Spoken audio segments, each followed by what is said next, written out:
All right, what is going on, everybody? Today we're going to talk about the San Antonio Spurs and their superstar, their sensation from France, Victor Wembanyama, and just their future. It's very bright, but very troublesome at the moment, very confusing, whatever word you want to use. There's a lot of stuff going on with them, so I kind of just want to talk about them here with about a month and some change left in the season. Their season's basically over. They could make a play-in push, but we're going to talk about all that. We're going to talk about Gregg Popovich as well. Their highly decorated, highly regarded, highly respected coach who has been absent for various reasons. We'll talk about that. If you like the video, like it. If you have your own opinions, comment them down below. If you just like the vibes, consider subscribing. So yeah, a few things to get out of the way. This is pre-recorded. I'm recording this on Friday. This will probably go up on Saturday, um, if everything goes well. I also want to shout out GQ for this amazing edited picture of Victor Wembanyama and um, all that. I just want to give credit to them because I don't want to get in trouble with them or get the video taken down. So shout out to them for this edit I just found on Google. It's really fire. I like it a lot. But enough with that stuff. Let's get into what's been happening with the Spurs. The biggest news, well, let's get to the most recent news, the most recent important news, and then we will get to um, some other stuff that goes along with that stuff. There's a lot of stuff. If you didn't realize, I'm saying stuff a lot. It came out on the 20th of this month, February 20th, right after the All Star break, that the one-time All Star and Olympic silver medalist Victor Wembanyama will be out for the rest of the season with deep vein thrombosis in his right shoulder. Um, yeah, this was a shock to everybody. He did play in the All Star game, which was surprising. Um, Not surprised. I guess surprising looking back on it, but not in the moment. You just expect this guy to play.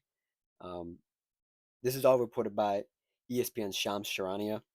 Um, Another follow-up report was Victor Wembanyama has formed a blood clot in his right shoulder. He is out for the season. The Spurs believe it is an isolated condition, um, which is slightly concerning. For those who don't know or aren't in the loop, um, from what I've heard from various sources and other places, um, this is either a very mild thing, happens sometimes when you're what's not over athletic, overly active. You know what I mean? Like when you're an athlete, and your job is to play a sport. This can happen. It a similar situation happened a long time ago at this point with Chris Bosh for the Heat. He had blood clots. I think it was a different variation of blood clots though, and he had to cut his career short. I think he did try to play after he got the news and on the medicine and everything that they were giving him, but I think it was just too much of a risk for him to get cut and um, subsequently a loss of blood, you know. Um, but more recently, it's happened with Brandon Ingram, the Toronto Raptors forward, formerly a Pelicans forward, formerly a Lakers forward, um, where he had to shut it down for a whole season essentially. He got it fixed, and I think the next year he won Most Improved Player. So it is something you can come back from if treated properly. And obviously, the Spurs I think are going through all the best channels and going to all the best doctors to try to remedy this thing for Victor. I'm not too worried. I think it'll be fine. I with any sort of injury, especially internal, especially if it's not like something you can see, like he sprained his wrist or he has back he tweaked his back or something, especially if it's something you can't see, like didn't happen on the court. It's always concerning, especially for me. you know the hardest battles um in medicine are the ones you really can't see. You break your arm, it's like, oh well, my arm is broken, I just have to be in a cast. It will fix itself. Obviously there are different breakages, there are fractures, there are compound fractures, there are just pure breakages. But especially for a guy like Vic, who's, I think he's 7'4", things like this are concerning because regular regular how do you say it? Forms of medicine, like the traditional way you would go about remedying this, might not work on him, and you might have to try something completely new or tweak it a little bit. So it might take a little bit more time. I think the Spurs did the right thing in shutting him down, letting him work through this through the remainder of the regular season, get a whole almost, what is it, 5 6 months off to really deal with this. And even if he has to go into next season and miss the beginning of next season, ramping up to be back in shape after this has been fixed, or cured, or whatever the word you want to use, I think would be great for him. Wish him all the best. The Spurs just can't catch a break though with medical issues. It was earlier in the season, this season in 2024, actually, where their all-time great head coach Gregg Popovich um, suffered a stroke, from what we now know, and he's been out. Their interim head coach, um, what's his name, Mitch Johnson, has been doing as best of a job as he can, but I think Gregg Popovich's presence is sorely missed. And it came out 5 days ago that he's not expected to return this season, and his future with the franchise is uncertain after he's starting to recover a stroke he suffered in November, um, and it's sort of uh, not heartbreaking, but if you know anything about Gregg Popovich, he's been through a lot the last 5 6 years. Um, I believe I'm not speaking out of turn. I think he lost his wife post COVID. I don't think it was because of COVID. I think it was just post, just right after that. Just so happened that it was during that time. He dealt with that. He took some time away from the team. Obviously, you kind of have to do that. Um, and he's been through a lot. There's been through a lot of change in the organization. Um, various players retiring, and I don't want to say his era is sort of ending, but his era, him having to pivot, and it looked like before they drafted Victor Wembanyama that he was gonna retire, because his his great run had ended, and you kind of bow out, you take your flowers, and you exit stage right, But from what I've heard, he found new love for basketball and trying to teach Victor and trying to mold Victor into this another great Spurs player, and it's been hard, especially this year because he's been out. Um, he did speak to the team for the first time since November, on the 27th. Um, that was yesterday, and the Spurs also released a statement from Gregg Popovich. I will read it for you, and I quote: "I've decided not to return to the sideline this season. Mitch Johnson and his staff have done a wonderful job, and the resolve and professionalism the players have shown sticking together during a challenging season has been most has been outstanding. I will continue to focus on my health with the hope that I can return to coaching in the future." That's the first time I read that. I actually didn't read that before before I hit record on this video. Um, this leaves a lot of questions, a lot of moving cogs, so to speak. And I'm going to go into these hypothetical scenarios of how I speak about the team from right now, as if Victor is going to play next season and he's going to play the remainder of his career relatively healthy and not have to deal with these deep vein thrombosis. Um, that's how I'm going to go through the rest of this video. Um, but I hope Gregg Popovich makes a full recovery. Um, but I'm also going to speak very candidly about this team and about the future of this team. So let's do that right now. So the immediate question, and one I actually saw in some WNBA circles, and it will make sense in a second, is if Gregg Popovich is to retire, which I think he should. I think he's done enough. I think he's I think he's been there enough for Vic to absorb what he can. I think this team is constructed well enough now to move forward in a new direction. Obviously, the acquisition of De'Aaron Fox at the trade deadline a month ago at this point is great. You acquired Chris Paul in the offseason, who by all accounts has been filling that veteran role. Chris Paul, a point guard who is very cerebral, very savvy, very smart, on and off the court. I think it's done wonders for this team, especially in the situation they are in now. But to say that, the question becomes, who would be the next coach of the San Antonio Spurs if Gregg Popovich decides to retire? Um, the most popular one I have seen is two-time WNBA champion as a coach, Becky Hammon, who was also on the San Antonio Spurs staff. Oh man, 6, 7 years ago. She was there for a while post that, but she moved to the WNBA to become a head coach, and she won 2 championships as a head coach.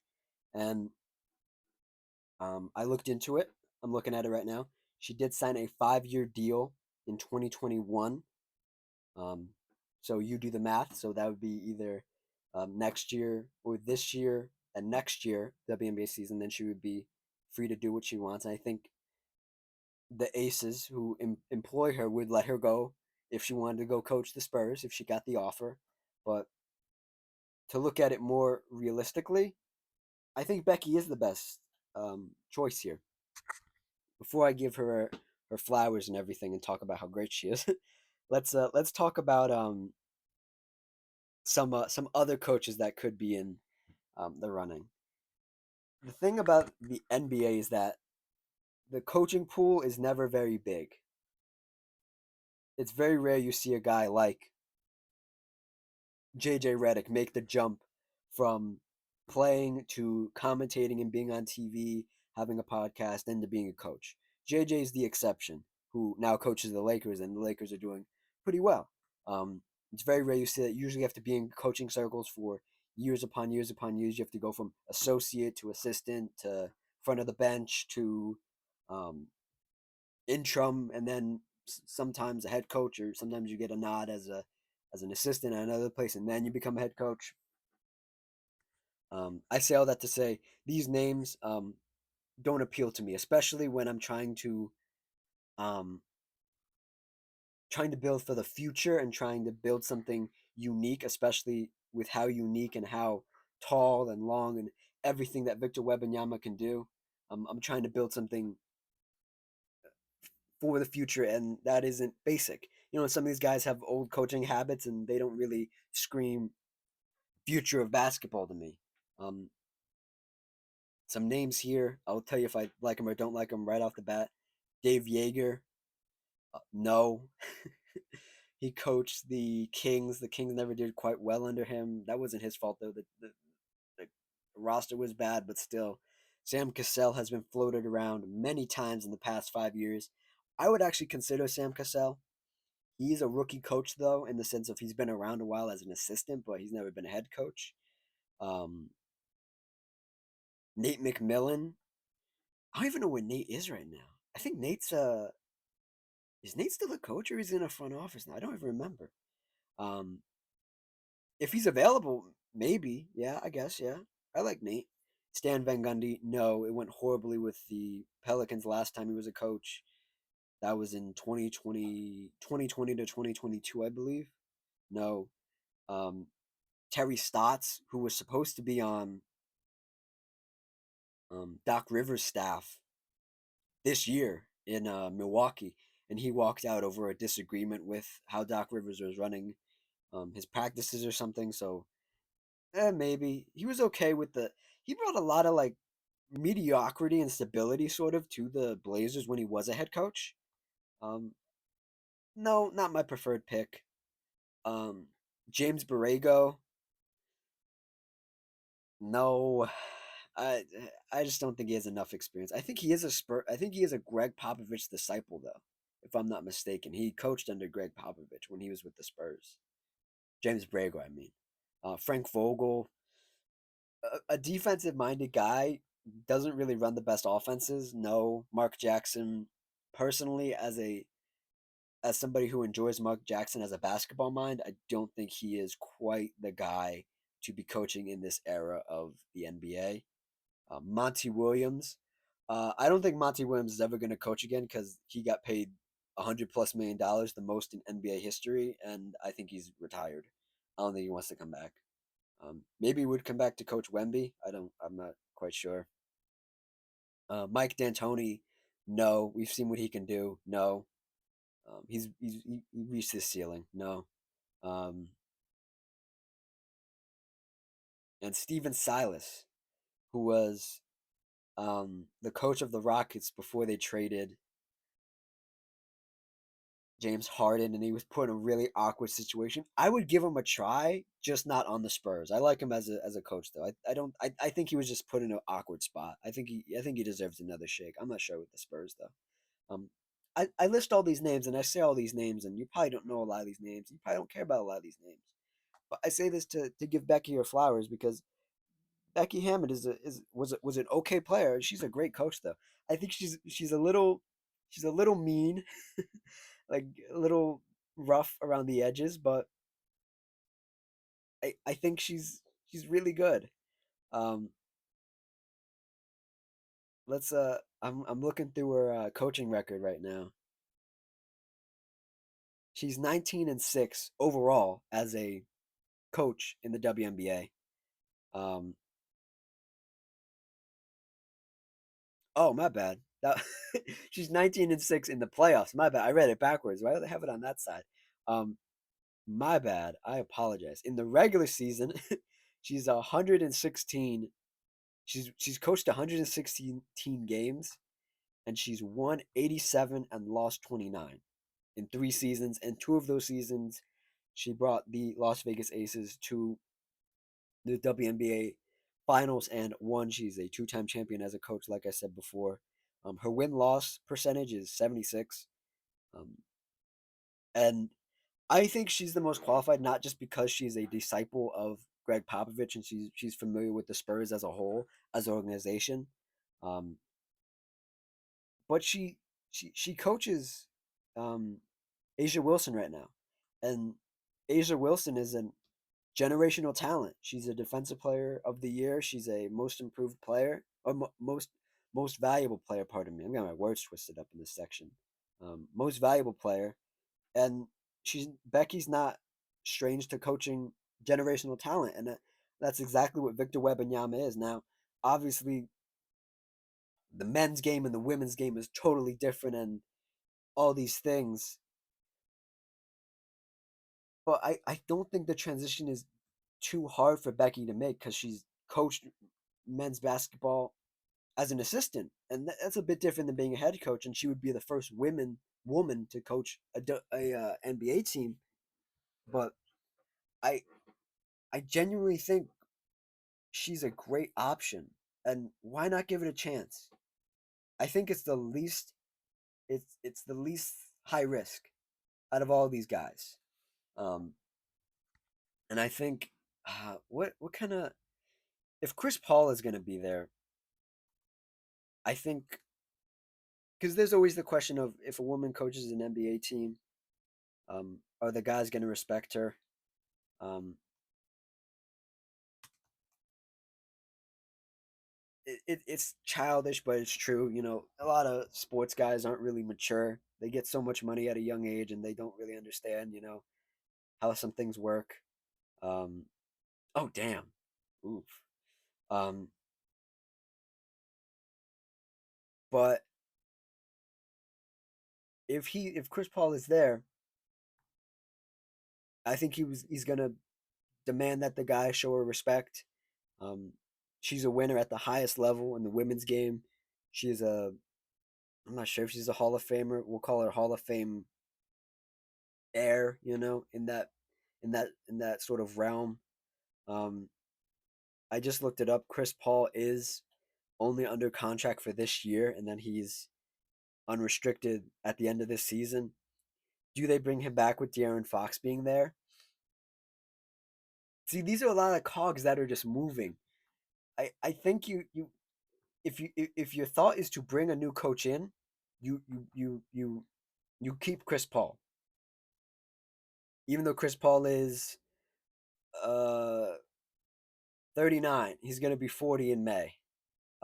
He's gonna be 40 when the season starts next year. Um, I think you bring him back, and if you bring in a new coach, you bring him back. If Gregg Popovich is going to come back and coach, it could go either way. I have no feeling whether Chris should stay if Greg is the coach or not. But I think it'd be better to have somebody there, the elder statesman, so to speak, to help bring in that new coach, whoever it is. And I think it should be Becky. Um, and I think that is the end of this part of it. Just to speak on Gregg Popovich a little bit more. Um, I'm trying to find his. Oh yes, here it is. Oh my wow. Okay. If Gregg Popovich is to retire, at the end of this season, he has coached 2,266 games. He's almost coached 30 seasons of NBA basketball. Some of them as an assistant coach. Um, I guess he's been in the NBA for 30 plus years. As a head coach, he is 1,412 wins to 854 losses. That's crazy. And he's coached 284 playoff games, won 170. One was one. Geez, I can't say it. He won 170 games. I didn't want to say one, and he's only lost 114 playoff games. His regular season is better than his postseason, but that's neither here nor there. He's a great coach. Wish him all the best. Just wanted to get that in there because he does deserve that. Um, and just to move forward, thinking about this team right now, like I said, a lot of moving parts. I am going to always bring up their draft pick, um, brought to you by Tankathon. Um, love Tankathon as a resource to look at the mock draft. The Spurs are sitting at 9. Now, the other question that pops into my brain when talking about this team, and obviously, like I said, Wemby will be healthy. I'm going through this thought exercise with him being healthy. Um, we're gonna go into this with either the thought of Gregg Popovich still coaching or a new coach coming in. They're sitting at 9 right now in the draft. Um, Now the question is, do you keep the team young and try to just take the 9 pick, maybe try to move up and draft somebody like VJ Edgecombe, Ace Bailey from Rutgers, Dylan Harper from Rutgers, Cooper Flagg from Duke? If you could get up that high, I'm not sure anybody's giving up the number 1 pick this year, but you could maybe pull it off. Um, or do you forego your pick and give it up in a trade? Because the more the days go by, the more that it looks like the Phoenix Suns are imploding. And the Phoenix Suns have 2 guys who are, I think, very interesting for the Spurs. Um, you could try to bring in KD, it's the open secret now since the trade deadline that Kevin Durant will not be on the Suns. I made a video about that. If you want to check it out, I'll put a card in the top right corner. Just click it. Um, or they have Devin Booker. The Suns' all-time leading scorer might be available this summer. Um, I literally just got this report an hour ago. Um, Suns head coach Mike Budenholzer called a meeting with Devin Booker to quote tone it down vocally end quote. Um, so yeah, the Suns are imploding, which leaves the deck open for the Spurs. Now, if I pull up, um, the trade machine for the and try to do this trade. I think I tried to do this before, and I think it's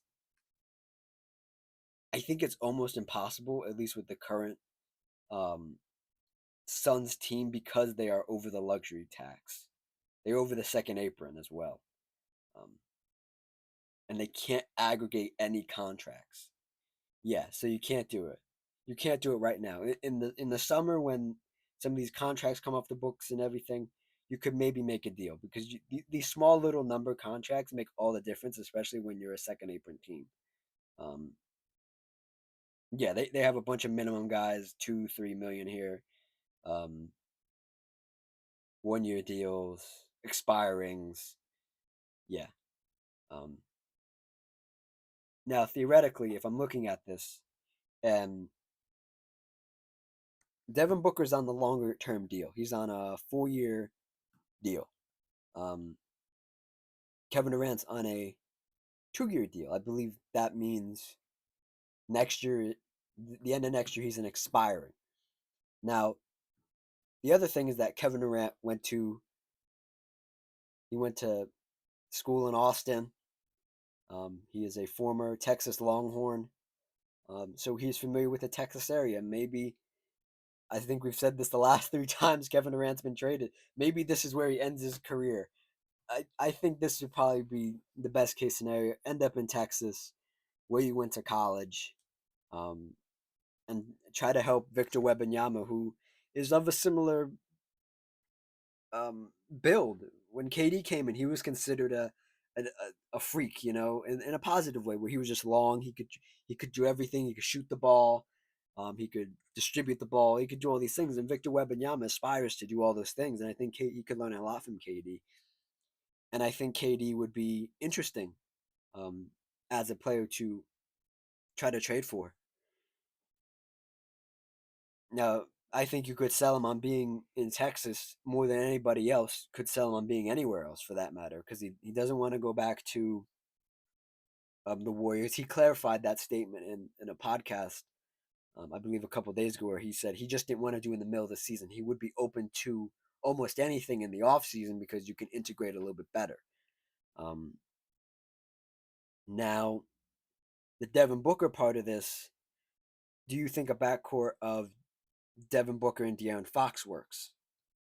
I think it does, but in the modern NBA, especially in this middle part of the 2020s and towards the end, I think I don't want to say guard play doesn't matter, but you're running into these teams, right? You're running into these teams like the Celtics, like the Cavs, like the Bucks, who are long, have all these long defenders, um, these rangy scorers, these shifty scorers. And I'm not saying Kevin Durant is going to stop them, but what Kevin Durant can do is match him bucket for bucket. I'm not saying Devin Booker can't do that. I'm not saying Devin Booker can't guard forwards either or can't score with the best of them. What I'm saying is that if I see a front court of De'Aaron Fox bringing 2 other players, point guard, shooting guard, or a shooting guard, small forward, and Kevin Durant's playing the power forward and Victor Wembanyama's playing the five, you're not getting anywhere near that. You're not getting anywhere near the bucket because that's 7 foot Kevin Durant and 7'4" Victor Wembanyama. It would just be insane. I think that's the best course of action. Now I really haven't thought about any other trade targets for them. I mean, we can go back and we can look at some trade targets here or hot names that are on the market right now. Um, you got Paul George for on the trending page in trades. I don't think the Spurs want Paul George, especially on that long term deal. Um, Joel Embiid, no. Clay Thompson, no. Wow, yeah, they're on a lot of pickings here. I mean, if it really goes ass up, I mean, you could try to go get Giannis Antetokounmpo from the Bucks. maybe, but I say all this and I theorize all this. I think the Spurs have like I said at the top, it's a little confusing right now. It's bright, it's very bright, but it's very confusing. It's very troublesome. Like it's very there's another word for it, but like it's gonna be hard these next couple months to figure out your future, and this is an important couple months. When the season ends, whether it ends in the play-in or ends in April, it's gonna be a tough couple months, and I think you have a lot of options. I think that's the beauty of this situation. Obviously, you don't want Victor and you don't want Gregg Popovich to have health problems, but it sort of opens your eyes to the possibility of things happening. You know, um, right now as I'm recording this video, the Spurs are 24-33 on the season. Um, I quickly want to look at um, Victor Wembanyama's numbers. Give you guys um, his sophomore season essentially in the numbers. His scoring went up by 3 points to 24 points a game. His blocks went up by a couple percentiles to 3.8. His steals, uh, one steal. His rebounding went up by 11 rebounds a game. His free throws went up by a lot, 4 percentiles to 83%. His three-pointer went up. His attempts went up as well. His attempts went up 4 to a total of 8 per game, almost 9 per game. And he's shooting 35%. That could be a little bit better. Um, but I think that's going to come with time and better shot selection and um, De'Aaron Fox being there. And there will be a time next season where they're going to have to try to figure out this De'Aaron Fox and Victor Wembanyama thing because they haven't played that much together. But I think in the end it will help Victor. And unfortunately, he has only played 46 games this season, and he will not be eligible for any awards. You need to play, I think, 60 plus games. So he will not be eligible for Defensive Player of the Year this season. I think he had it pretty locked up. But it was good to see him do what he wanted to do and what he came into this league to do, which is to be a defensive specialist. And everything else would fall into place for him. And he did make his first All-Star game this year. So, um, yeah, I think I hit all my notes here. I think I did. Yeah. Um, let's see. Are the Spurs going to finish better than they did last year? Oh yeah, they're gonna. Yeah, they're already 2 games ahead of how they won 22 games last year and lost 60, and they've won 24 already this year and lost 33. So they're gonna finish more positive this year, which is good. All the steps in the right direction. Um, and I think that's the end of the video. Um, thank you guys for watching. Thank you guys for listening. Um, yeah, this was just a video about the Spurs and Victor Wembanyama, and it was so fun to make. This is actually really fun to make. I hope you guys enjoyed.